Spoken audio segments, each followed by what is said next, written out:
in the battle line, so I didn't expect something solid to come out of it. It was an amazing movement, but I wonder how you can affect the fact that you had a presence here. I thought would really impact in how we communicate here and gather and using consensus process and really communicating so that there isn't a top-down, as some of you have already heard me say this weekend, of people sitting on the stage and then we're passive audience here. I would like to see when I come to gatherings that we are kind of more circular, or there's a ways of speaking. So how are you going to make what's your suggestions of moving that? Okay, on that point, further contributions from the floor. I'm prepared to take two more if there are people who would like to say anything. Any contributions? Yeah, lady over here in the blue. How important is it, do you think, to actually physically have the camps, as opposed to getting this kind of message out in other ways? That question for anyone who isn't here is how important are the physical camps versus getting the message out in other ways? I'll take one more question if there's any more. Yep, over there. I think in terms of the legal process, there's a movement in the UK and globally called the Freeman Society, and they have some fascinating historical concepts around challenging law, both in terms of legislation and common law, which may have been underestimated, because I know there's been some phenomenal success stories in other areas, and maybe it could have been approached in a more creative way. Instead of saying it's dead, it's going nowhere, because I don't think that's a helpful comment, especially when it's compared with what the other two are saying. It's a bit more passion there. Okay, I'm going to we can run in the same order if you're happy with that, and sort of about 5 minutes to give you a chance to expand on what were the questions and where you're going. Oh, I see. Yeah. I think we don't need to do the same one. Okay. Well, look, since I stood up there, I say you're absolutely bang on the money. I feel rather uncomfortable being on top of a stage using a microphone. Maybe using some kind of battery microphone that we could pass around so that those of us who can't make our voices heard, maybe that would work. I'm going to take on the free man thing. I'm not a free man, I'm a free woman, but... Well, you're not that either, I'm afraid. The fact is, it's bollocks. I want to just say this. This talk, quite properly, is about where Occupy is going. And what I was trying to say wasn't... Just want to clarify this. I wasn't trying to say where it went wrong. I was trying to say it's going nowhere and explain the reasons why. The free man thing, I'm very, very familiar with. I'm a blogger, Scrapper Duncan, and I have written a number of articles about the free man on the land brigade. Can I just No, I'm sorry, I'm answering... I was asking a question. I'm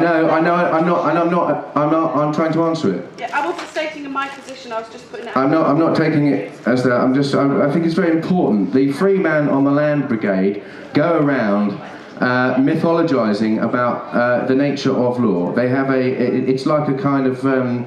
It's a bit like a religious cult, but instead of offering a heaven, they offer a legal remedy whereby you can get out of all debt free, and you can do all sorts of other things and so on, and also that if you're arrested you don't have to give your name and all sorts of things. And there is an awful lot of people who've got into a lot of deep shit without actually achieving anything or even the hope of achieving anything. Now, I am all for, and actually, as I said, when I went along to Occupy, my wife said, Duncan, you go, I'll keep the job and fund it, and you go. And I said, well, I've probably been a cell tonight. And she said, I know, and that's fine. And I think that's good. I think civil disobedience, I think challenging the law, I think campaigning for law reform, or just saying the law is wrong, that's fine. I'm not holding the laws that we've got up as some kind of holy grail. But what the free men on the land brigade say is that the law, as it stands, isn't the law. And a document made 8 centuries ago, which they usually misquote, the Magna Carta, which they usually misquote. I've got a copy of it at home. Actually, in actual fact, it's written in short form medievalist Latin. There's less than a dozen scholars in the world who can actually read it, but I've got a reasonably good translation. And a lot of the sections that they quote from it actually doesn't say that. Anyway, they use Black's 5th edition law dictionary. No respectable lawyer would use a law dictionary. It's a tool that you use when you're first trying to study law, because it's a lot of boring reading, and it's difficult to get into. So sometimes you need to sort of quickly pick up some jargon. So if you do buy a law dictionary, so if you do buy Black's Law Dictionary, you're going to buy the up-to-date one, the 13th edition. The reason they use the 5th is because, again, they misquote from it. I have, there's another legal blogger who's managed to get hold of a copy of the 5th, and they just misquote it. I'm sorry.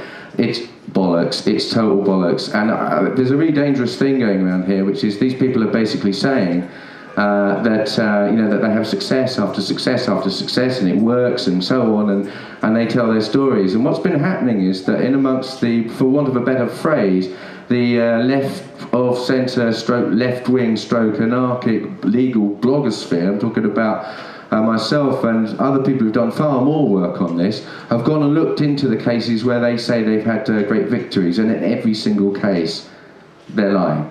It's very, very simple. The most recent one, one of their foremost, I don't know, leaders, really the wrong word, but one of their most prominent characters, actually posted, his family posted up on his, John Harris, I think it is, posted up on his website that he had been abducted in the middle of the night by the state and subjected to a secret trial and sentenced to 18 months in prison for not paying his council tax, and he got checked out by a legal blogger. I think it was, I forget, it might have been Carl Gardner, checked it out.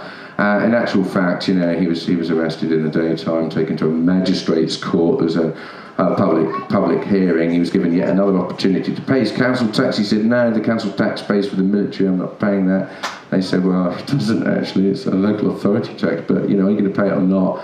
He'd had lots and lots and lots of warnings, and finally he was sentenced to 21 days unless he pays it first. It's a very, very different picture. Now, the main thing, what I want to get across out of this is it's all very well and good resisting the law. It's all very well and good saying that you want to, make a stand, you want to call back your rights and all the rest of it, but please, tell the truth about what's actually going on. And one of my problems with Occupy was that, and this is the reason why I don't think it will go forward, and the reason why I say that what they've done is the movement as a whole driven out good people. I'd like to include myself in that. I did work very hard for the camp, and I definitely was a wholehearted supporter, and there were other people, I'm not going to name names of people who aren't here, but Bear, etc. Oh, I named him.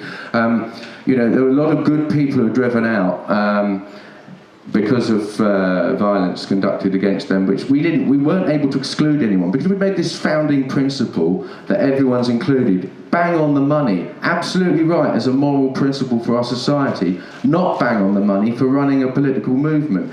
The problem is that what happened was we started to drive out very good, capable people because they couldn't handle the stress anymore. And frankly, it was international, you're absolutely right. They had a great night in the tent with the Libyan revolutionaries until they actually threatened to kill me. And when I mentioned this to one or two other people, they said, well, we mustn't, remember, everyone's included. Well, after a while, sorry, I didn't want to be included anymore. And a lot of other good, capable people left because they didn't want to be included anymore. But the free men on the land brigade, they stayed, and they got bigger and bigger as a proportion, and that's a big problem. I don't think we can have a political movement. I don't think you can attempt to build a mass movement on the basis of, frankly, quackery. No, you're good.